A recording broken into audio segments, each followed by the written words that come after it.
سنګر ادبي ټولنې یو تکړه او زلمی شاعر ښاغلي تبسم مومند صاحب ته خواست کوم چې هغوی موږ سره خپل غزل شریک کړي. غزل صاحب چې په کورو په شرابو که په بنګو کې نشه ده، په کورو په شرابو که په بنګو کې نشه ده، که نه په دغه څو دانې لونګو کې نشه ده. او رباب که په ستار که په شپېلۍ کې به نشه وي، رباب که په ستار که په شپېلۍ کې به نشه وي، که نه د مطرب ګوتو او آهنګو کې نشه ده. او محفل خمار خمار دی که دا سترګې شرابي دي، محفل خمار خمار دی که دا سترګې شرابي دي، ته وګوره که نه د بنګړو شرنګو کې نشه ده. او دا هسې نوم بدنام دی که څه چل پکې ضرور دی، دا هسې نوم بدنام دی که څه چل پکې ضرور دی، که نه په دې تورمخو په بدرنګو کې نشه ده. او دا هسې نوم بدنام دی که څه چل پکې ضرور دی، که نه په دې تورمخو په بدرنګو کې نشه ده. او وفا په کم کې ډېر او جفا په کم کې ډېره، وفا په کم کې ډېر او جفا په کم کې ډېره، په سپینو که په تورو غنمرنګو کې نشه ده. او رنجو کې که کجلو که خالونو کې د ډېره، رنجو کې که کجلو که خالونو کې د ډېره، دا ستا په تبسم که په اترنګو کې نشه ده. مهرباني یو جهان. او مونږ به ونکو تاوان او چې د سپین ږیرو خیاران اورو سم اتفاق بشي افغان. کله کې مونږ کې رضالت کم شو، هلکه دنیا کې محبت کم شو، کریمه الله به شهرت کوو ځکه د یو بل نه نفرت کوو. په غیرت باندې مالو سر قربان کړلو، د داود غوندې پیاده به نشي بل. وایي تېر وختونه را په یاد شي په ژړا شم، چې سپین دې وینم په تندي باندې تور وربل. که زاړه پښتانه ګورې هغه نشته، نن وینم غلامان چمچې د بل. د پښتنو د مشرانو به شملې وي، نن یې پرېښي په تندي زلفې سنبل. ښاغلي ډاکټر عربستان صاحب ته خواست دی چې موږ سره خپل کلام شریک کړي. ډاکټر عربستان محمد.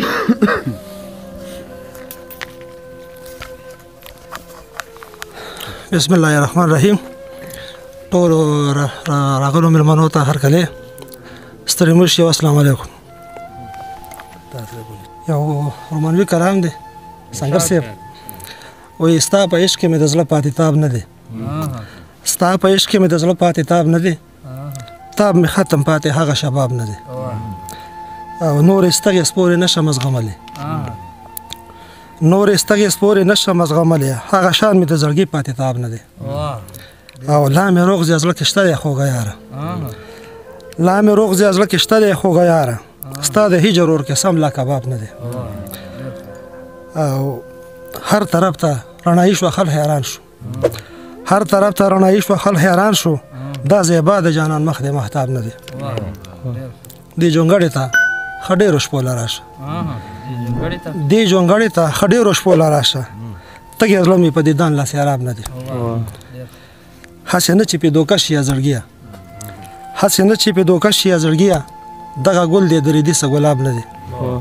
او ښه ډاډه زړه پې ورځه عربستان، ښه ډاډه زړه پې ورځه عربستان، دا رقیب هسې ټپوس دی او عقاب نه دی.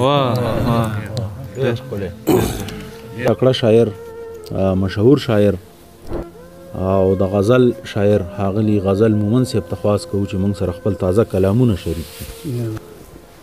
محب صاحب تازه یو دوه شعر دي چې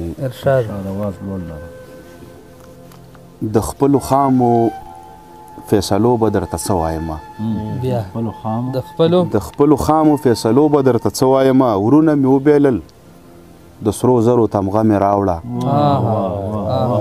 د خپلو خامو فیصلو به درته څه وایمه، ورونه مې وبیلل د سرو زرو تمغه مې راوړه، او ما د سندرې ذکر وکړه نو کافر یې کړمه، ما د سندرې ذکر وکړه نو کافر یې کړمه، خدای گو په سپو مې درنه مات کړي که چمبه مې راوړه.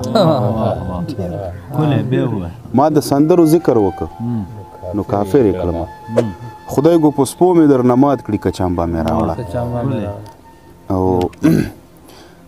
دغه غزل دی راسه چې مخ دې رڼا نه کوي، سترګې دې ګزار نه کوي، مخ دې رڼا نه کوي، سترګې دې ګزار نه کوي، ستا مینان خو چرته تا پسې ازار نه کوي. مخ دې رڼا نه کوي، سترګې دې ګزار نه کوي، ستا مینان خو چرته تا پسې هزار نه کوي او خلک تمامه شپه د غله له ډاره ویښ ولي وي خلک تمامه شپه د غله له ډاره ویښ ولي وي خلک په دنګو دیوالو ولې اعتبار نه کوي مننه خلک تمامه شپه د غله له ډاره ویښ ولي وي خلک په دنګو دیوالو ولې اعتبار نه کوي او بوسې مې ځکه مسلسل په بیړه واخیستلي دنیا بوسې مې ځکه مسلسل په بیړه واخیستلي دنیا کې داسې ښکلی نشته چې تلوار نه کوي مننه بوسې مې ځکه مسلسل په بیړه واخیستلي دنیا کې داسې ښکلی نشته چې تلوار نه کوي او زه لوی سړی شوم او تاغسې معصومه مرغۍ زه لوی سړی شوم او تاغسې معصومه مرغۍ ستا د وجود ونه دې وچه شي انار نه کوي زه لوی سړی شوم مولانا صاحب زه لوی سړی شوم او تاغسې معصومه مرغۍ ستا د وجود ونه دې وچه شي انار نه کوي او یو شوخ غزل شپه نیمایي او زه ناکام عاشق یو شوخ غزل شپه نیمایي او زه ناکام عاشق یوازې زه یم چې هیڅوک مې انتظار نه کوي بل څه نشته